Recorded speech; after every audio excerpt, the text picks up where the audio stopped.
kebenaran firman Tuhan, yaitu kuasa menjadi saksi.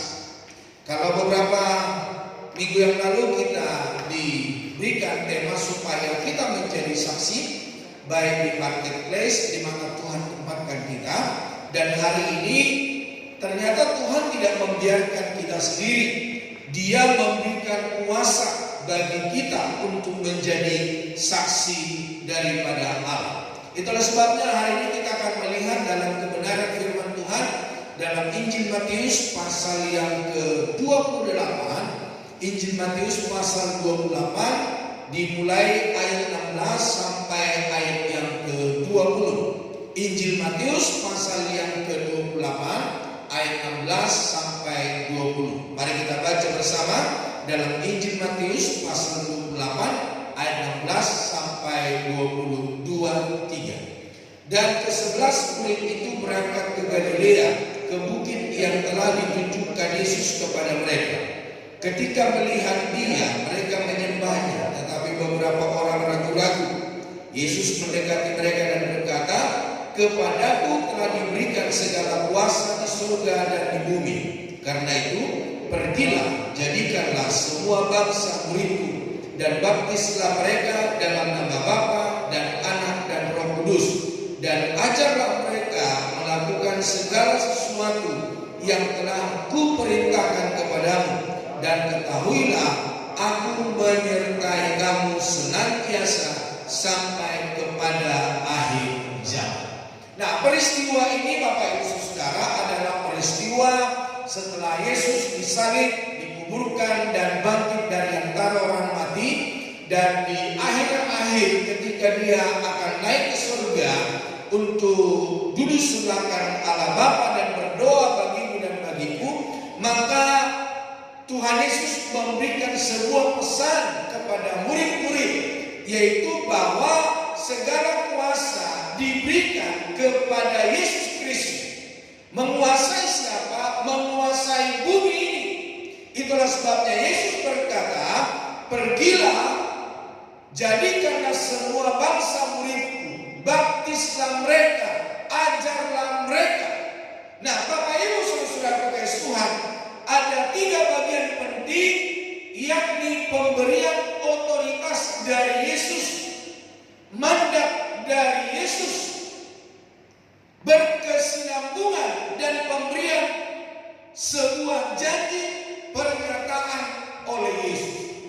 Jadi Bapak Ibu Saudara, bagi saudara dan saya yang percaya kepada Yesus, bahwa pastikan Bapak Ibu percaya bahwa Yesus telah memegang kuasa di bumi dan di surga. Kalau Dia memegang kuasa di bumi dan di surga, maka ketika Dia memanggilmu, ketika Dia memilihmu, dan ketika Dia mengutus kita semua menjadi murid-muridnya, menjadi penginjilnya, pemberitaan kebenaran firman Allah, kabar sukacita, ketahuilah bahwa kuasa itu diberikan kepadamu dan kepadaku.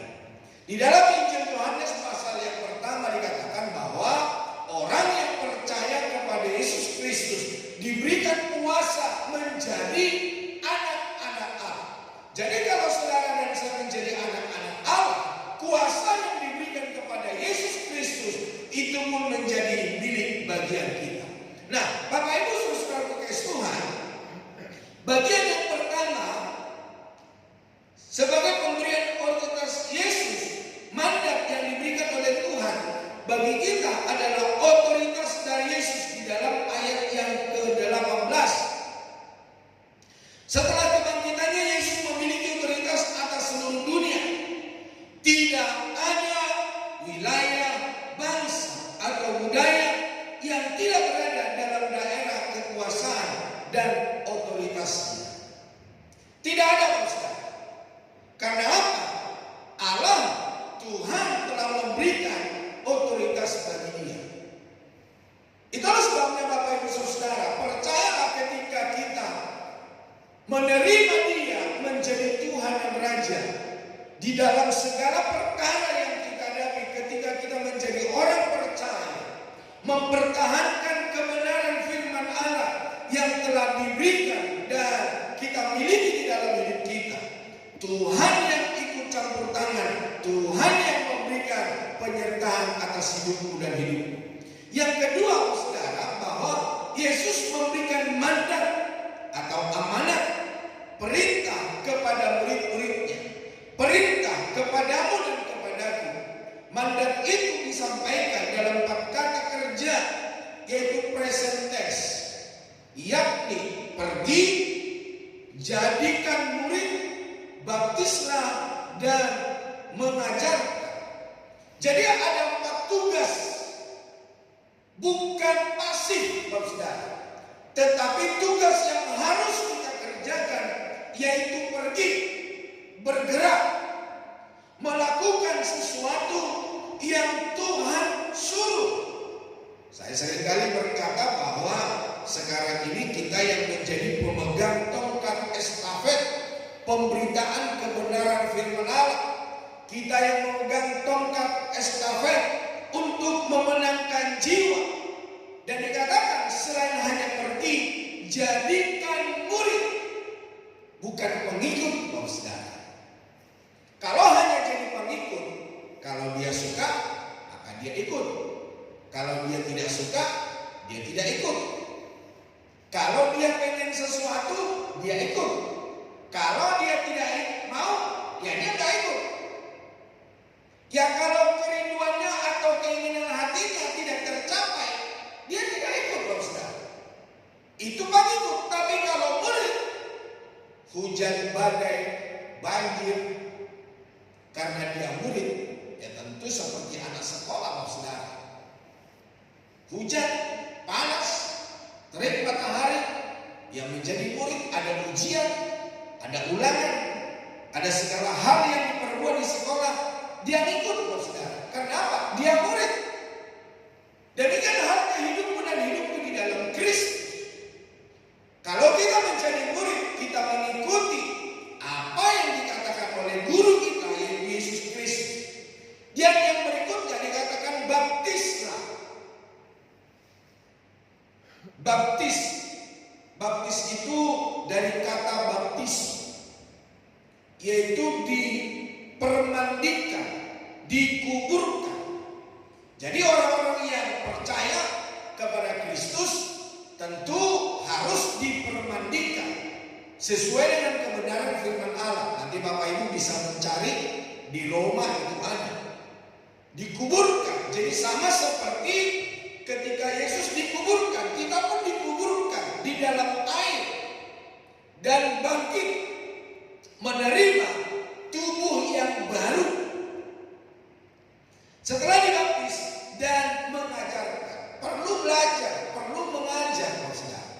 Perlu kita tahu kebenaran firman Tuhan. Jadi di dalam mengajar itu, di dalam pelajaran itu ada sebuah tanya jawab, ada hal-hal yang tidak kita tahu, maka kita jawab, maka kita tanyakan dan kita akan diberikan jawaban.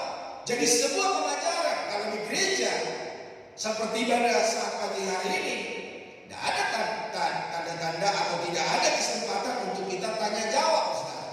Kecuali setelah peribadatan, maka kita bertanya apa arti kebenaran firman Allah. Tetapi di mana kita bisa? Dua arah, ada yang menyampaikan, ada yang bertanya di dalam komunitas, di dalam perkumpulan kita, dalam pertemuan-pertemuan ibadah yang menjadi esensi kekristenan, seperti dalam Ibrani 10 ayat 25, supaya kita tidak meninggalkan peribadatan. Untuk apa, saudara? Supaya kita dapat di sana bertumbuh. Nah, dapat disimpulkan bahwa pelaksanaan amanat agung harus dilakukan dalam setiap situasi. Bapak Ibu saudara kekasih Tuhan, di mana saja kita berada, sementara pergi di komunitas hidup sehari-hari, melanjutkan pekerjaan, melanjutkan tanggung jawab, terlibat di dalam pelayanan, melakukan perjalanan, kita harus melakukan atau melaksanakan amanat agung Kristus. Murid-murid dipanggil untuk taat sampai mati seperti Kristus itu sendiri. Hari Jumat yang lalu, 1 minggu yang lalu, ketika saya diberikan kesempatan dibawa oleh seseorang dengan driver yang tidak seiman, kami ada berdua pendeta di dalam mobil itu, dan ada 2 orang juga yang belum percaya kepada Yesus. Dan memang saya sudah bilang sama teman ini, kamu duduk di belakang ya, di tengah-tengah, saya di depan. Karena pernah saya dengar bahwa teman ini menginjili orang-orang pemimpin agama. Dan saya bilang, urus itu orang, nanti saya urus drivernya. Bapak Ibu Saudara, akhirnya si teman ini menginjili pemuka agama itu, Bapak Saudara, memberitakan Injil, memberitakan Yesus Kristus. Dan setelah dia, baru saya memberitakan Injil kepada pembawa mobil kami, driver itu, Bapak Saudara. Saya berusaha, Bapak Saudara, ketika saya di mobil online atau ada orang-orang yang belum percaya kepada Kristus, saya berusaha dan saya minta kepada Tuhan untuk Tuhan memberikan saya keberanian. Beberapa waktu yang lalu, waktu saya juga mengalami keadaan tubuh yang terganggu, saya tidak mau diam, Saudara. Waktu saya naik mobil online, saya pun memberitakan Yesus Kristus, memberitakan Injil, Saudara. Jadi dimanapun kita berada, ketika kita di masyarakat, ketika kita di dalam perjalanan, ketika kita di komunitas, seperti teman-teman yang bekerja di marketplace, paling tidak cara kerja kita, respon kita, bekerja kita di dalam sebuah perusahaan atau marketplace atau di mana Tuhan tempatkan kita menampakkan Kristus. Karakter Kristus ada di dalam hidup kita. Cara kita berbicara, cara kita bekerja. Saya seringkali berkata kalau di gereja, mimbar pendeta adalah mimbar ini. Isi khotbahnya adalah kebenaran firman Allah. Bagi Bapak Ibu yang di kantor, maka mimbarnya itu adalah meja Bapak Ibu Saudara. Apa isi khotbah Bapak Ibu Saudara? Isi khotbah Bapak Ibu Saudara adalah pekerjaan Bapak Ibu Saudara. Isi khotbahnya itu apakah Bapak Ibu bekerja dengan benar?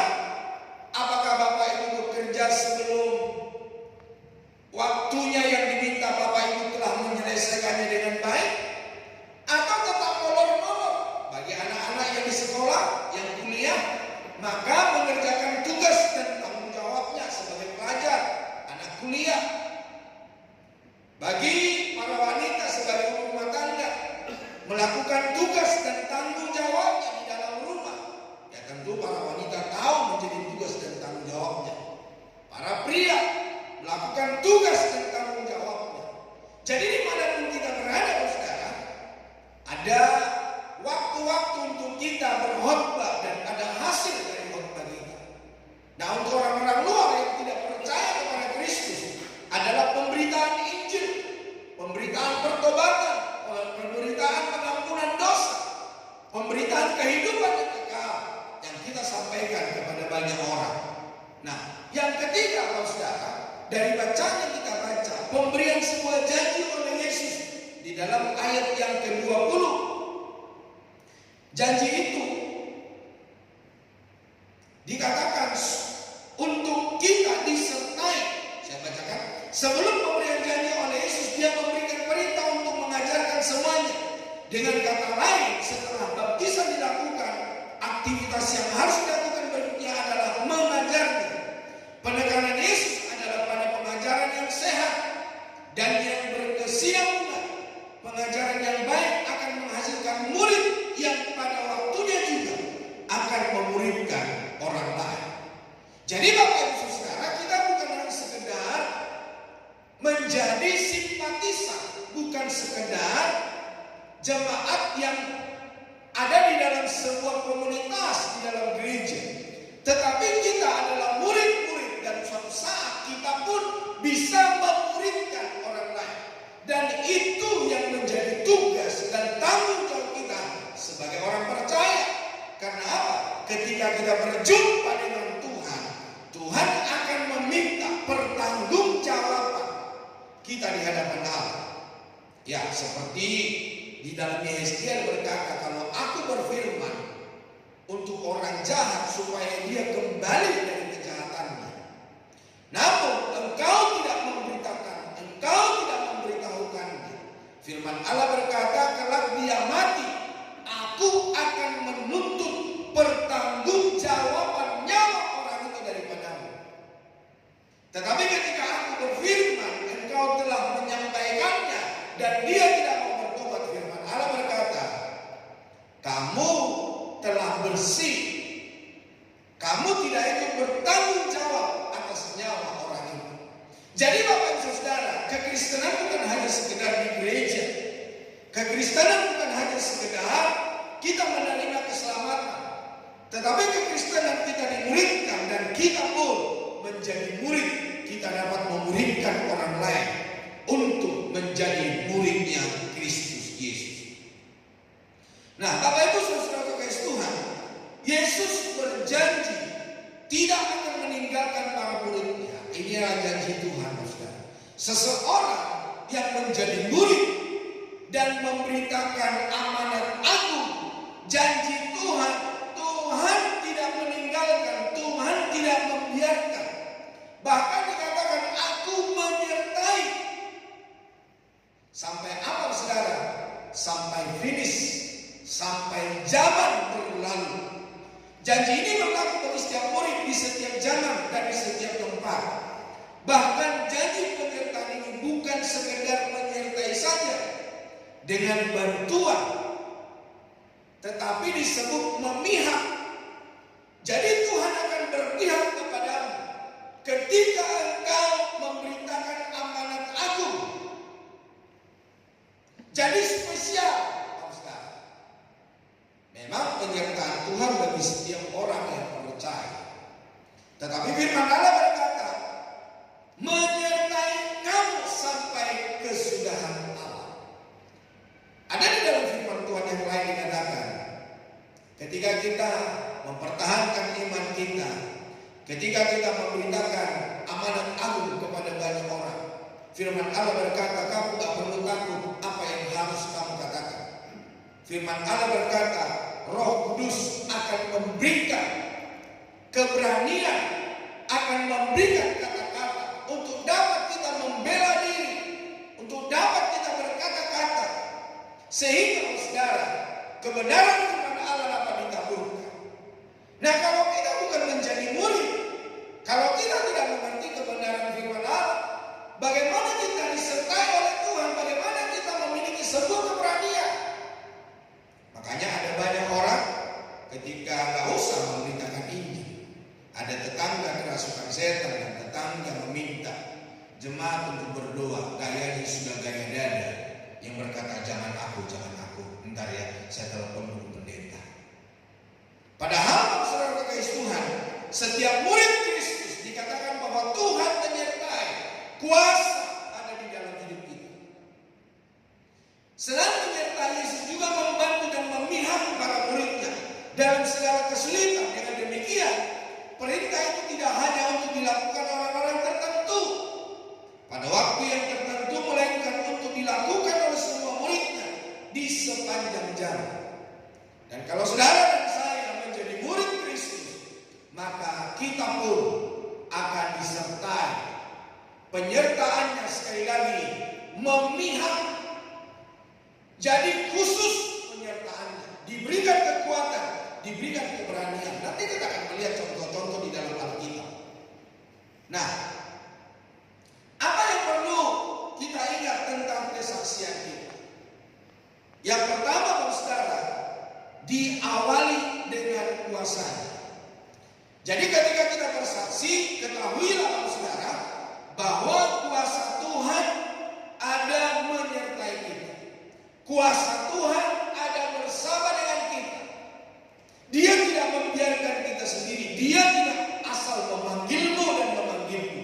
Dia tidak asal mengutus kita, tetapi Dia memberikan kuasa.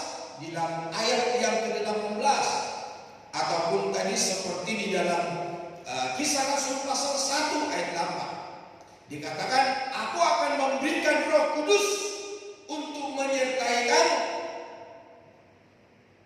Supaya apa? Kita menjadi saksi di Yerusalem, Yudea, Samaria, dan sampai ke ujung bumi. Di kota kita, di daerah kita, di tetangga kita, bahkan sampai ke seluruh dunia. Yang artinya dimanapun, kapanpun Tuhan tempatkan kita, Tuhan tetap menyertai, kuasanya ada bersama dengan kita.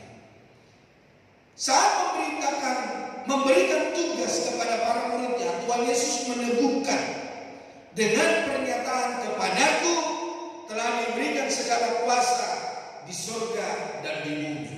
Dan itu diberikan kepadamu dan kepadaku sebagai orang percaya, sebagai murid-murid Kristus. Artinya ketika melakukan amanat agungnya, kita harus selalu mengingat bahwa ada kuasa yang tersedia bagi kita dari Sang Pemberi mandat. Kalau di dunia ini memberikan mandat, ada kuasa, tanda tangan. Ya, kalau kita diberikan mandat, ada surat kuasa. Tetapi ada juga yang atas nama perusahaan. Tetapi saudara, mandat yang sangat bisa valid saudara adalah ketika ada surat pernyataan, surat dari perusahaan, dari atasan orang-orang yang memberikan mandat itu. Dan itu sangat valid saudara. Itu tidak bisa ditolak. Karena apa? Itu adalah sebuah tanda bahwa orang itu memiliki mandat, memiliki kuasa sebagaimana si pemberi kuasa. Dan hidupku diberikan mandat oleh Tuhan. Nah, kapan itu bisa kita terima di dalam hidup kita? Ketika kita ada di dalam Kristus, maka kita akan dapat melakukan segala apapun yang akan kita kerjakan di dalam dunia ini. Di dalam Injil Yohanes 15 ayat 3 dan 4. Injil Yohanes 15 ayat 3 dan 4. Dikatakan di situ, kamu memang sudah bersih karena firman yang telah kukatakan kepadamu. Tuhan menyuruh saudara dan saya, ayat yang keempat, tinggallah di dalam aku dan aku di dalam kamu. Sama seperti ranting tidak dapat berbuah dari dirinya sendiri kalau ia tidak tinggal pada pokok anggur, demikian juga kamu tidak berbuah jikalau kamu tidak tinggal di dalam aku. Jadi Bapak Ibu Saudara kekasih Tuhan, bagaimana supaya kita dapat memperoleh kuasa itu? Ya, kita harus tinggal di dalam Dia, dan Dia ada di dalam kita. Kebenaran firman Allah, kuasa menjadi milik bagian kita. Kristus ada di dalam hidup kita, firman Allah ada di dalam hidup kita. Dan mungkin Bapak Saudara, Bapak Ibu memiliki kuasa. Dan mungkin Bapak Saudara, Bapak Ibu melakukan segala perkara yang luar biasa. Kalau apa? Kalau kebenaran firman Allah tidak ada di dalam hidup kita.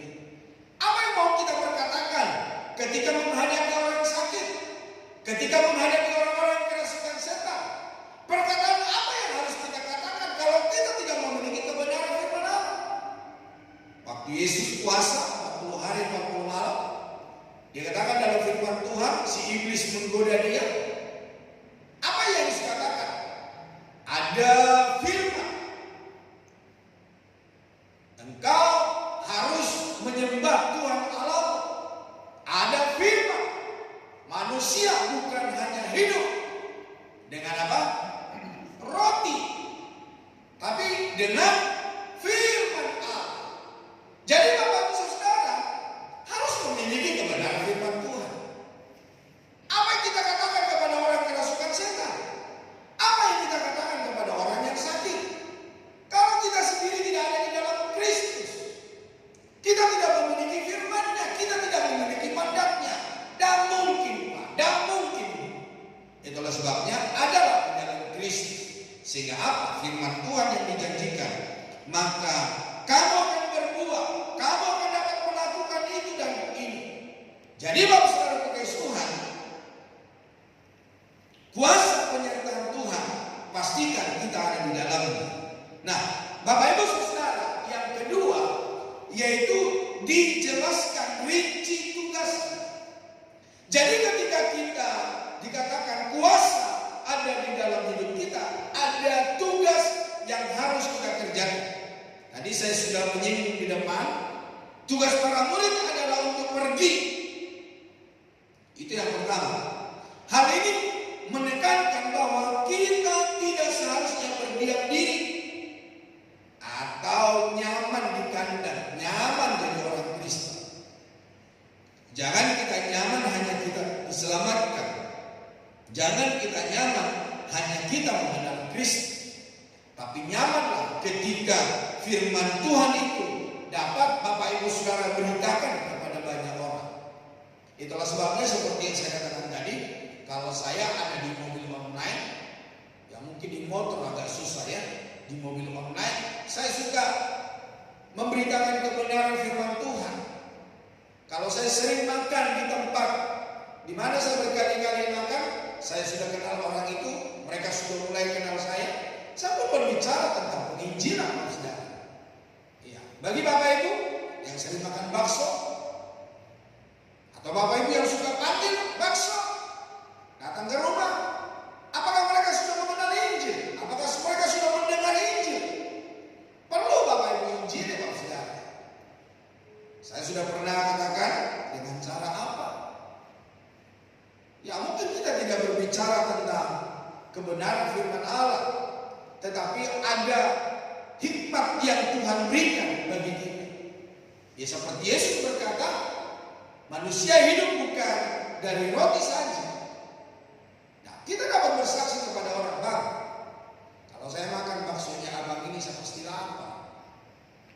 Tapi aku punya teman, bang, kalau dia memberikan makan abang tidak akan lapar-lapar. Mau gak saya kenalkan teman saya kepada abang?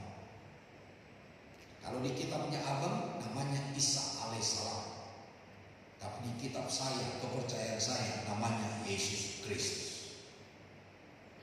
Bapak itu sudah beritakan Yesus Kristus. Masalah dia terima Tuhan Yesus, masalah dia bertobat, itu bukan urusanmu, itu bukan urusan kita.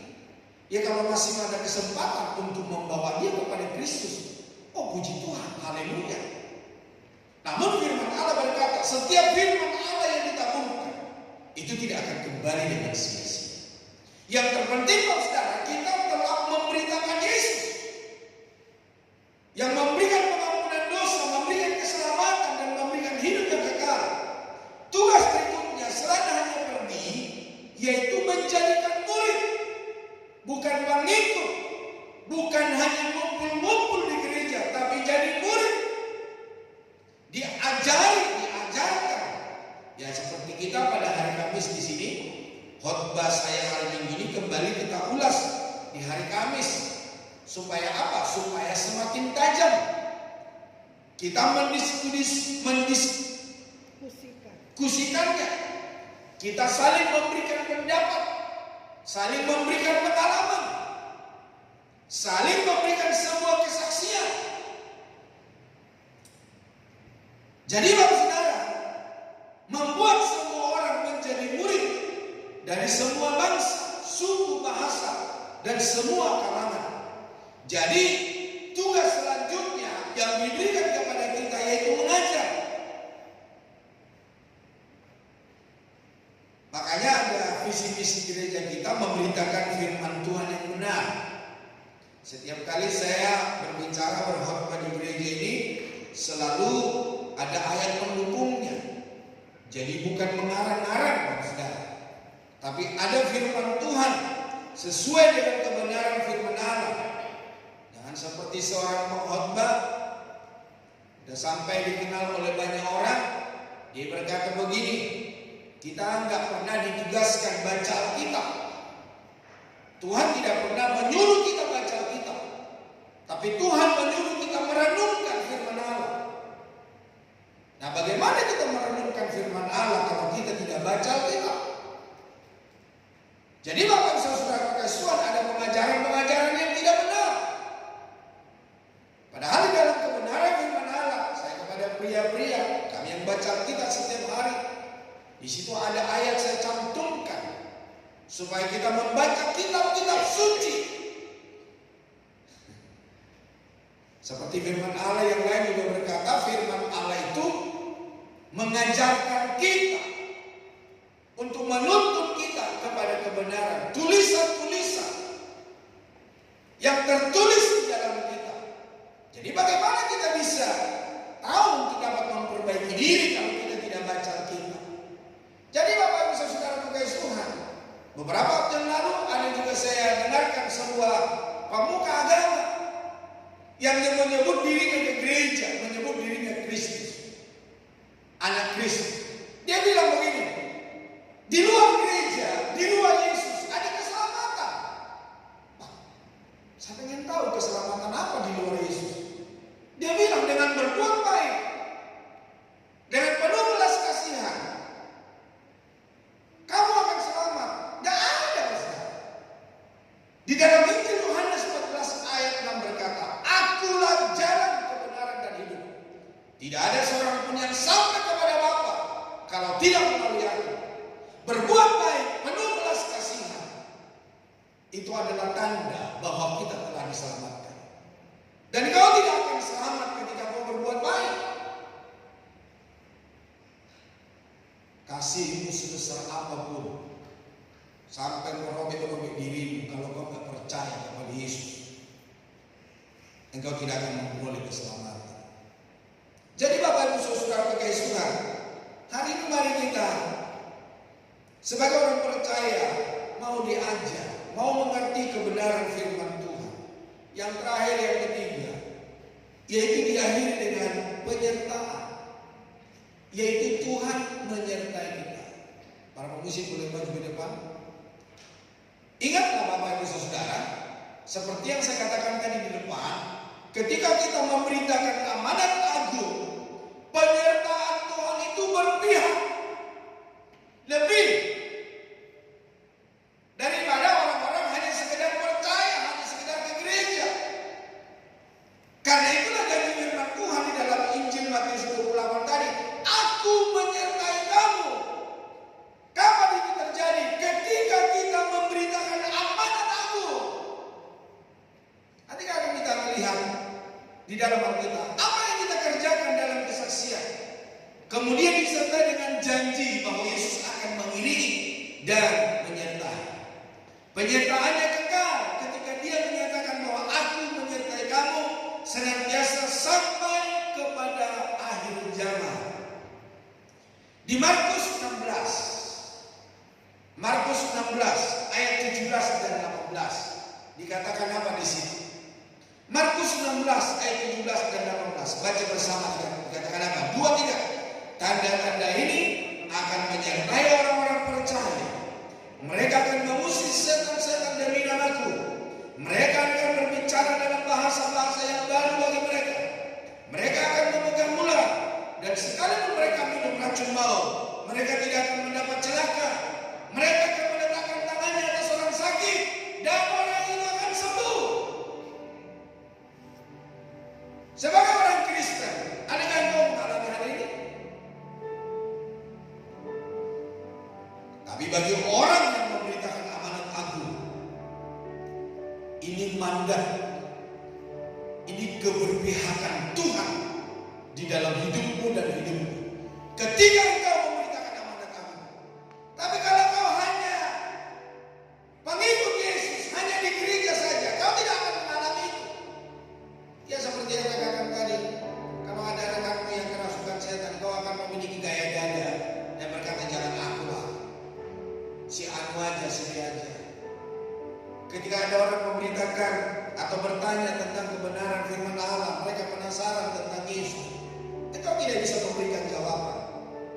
Terus kau bilang, aku bukan pendeta, aku gak pernah sekolah Alkitab, gak pernah sekolah teologi. Tidak begitu, saudara. Sekalipun Bapak Ibu tidak duduk di bangku sekolah perkuliahan teologi, kalau kau belajar benar, dan ketika ada sesuatu yang tidak kau ketahui, tidak pahami, tanya sama orang, kau akan bertumbuh. Dikatakan dalam firman Allah, tanda-tanda ini menyertai orang percaya, orang yang memberitakan amanat agung Kristus. Nah, kita lihat dalam Kisah Rasul 4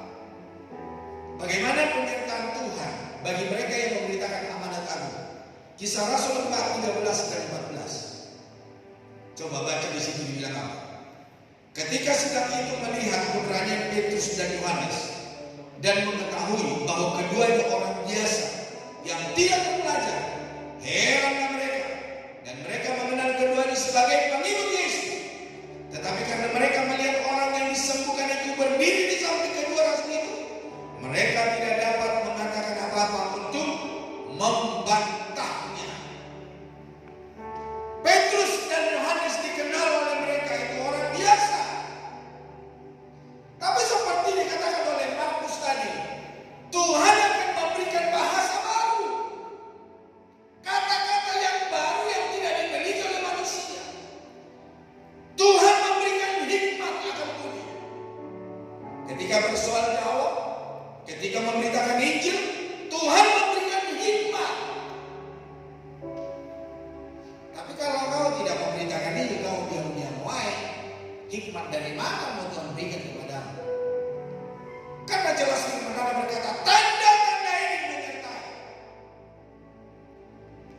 Bapak Ibu, mengalami nggak penyertaan Tuhan? Mengalami nggak tanda-tanda itu? Oke lah, gak usah dipagut ular, memegang ular. Ya sekarang sih banyak orang bisa pegang ular karena sudah jinak. Tapi firman Allah berkata, sekalipun mereka memegang ular, sekalipun mereka minum racun maut. Waktu saya sekolah pendeta di Jawa, saya mendengarkan kesaksian-kesaksian banyak dari rekan-rekan hamba Tuhan yang melayani di Pulau Kalimantan. Ketika mereka mau memberitakan Injil, mereka mampir di warung. Tapi ketika orang warung itu tahu bahwa mereka adalah pendeta-pendeta para penginjil, mereka mengisi kuasa-kuasa kegelapan di air minum itu. Tapi mereka berkata ketika air minum itu diangkat dan didoakan, apa yang terjadi? Bawah gelasnya itu pecah. Memang baru sesuai tugas Tuhan tidak diminum. Tapi ada orang-orangnya juga yang sudah meminumnya. Dan orang menantikan kematian orang itu dan orang itu tidak mati. Kenapa? Orang yang membuat racun itu berkata kepada para penginjil itu, kamu kok tidak mati? Ilmu apa yang kamu punya?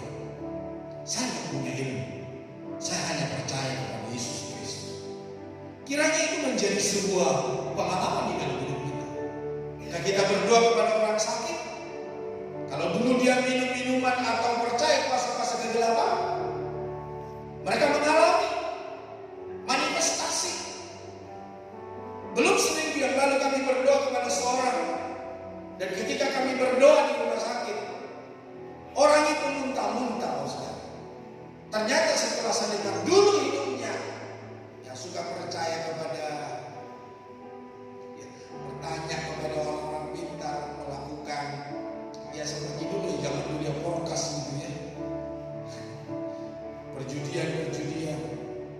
Jadi Bapak Ibu Saudara kasih Tuhan, kita akan melihat kuasa besar terjadi, penyertaan Tuhan atas hidup kita.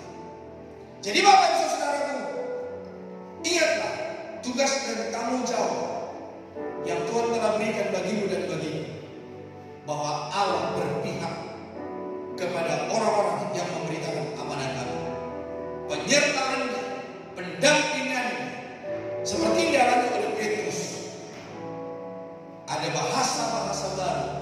Sekarang mereka bukan orang terpelajar, tetapi orang terheran-heran melihat bagaimana Tuhan memakai hidup mereka.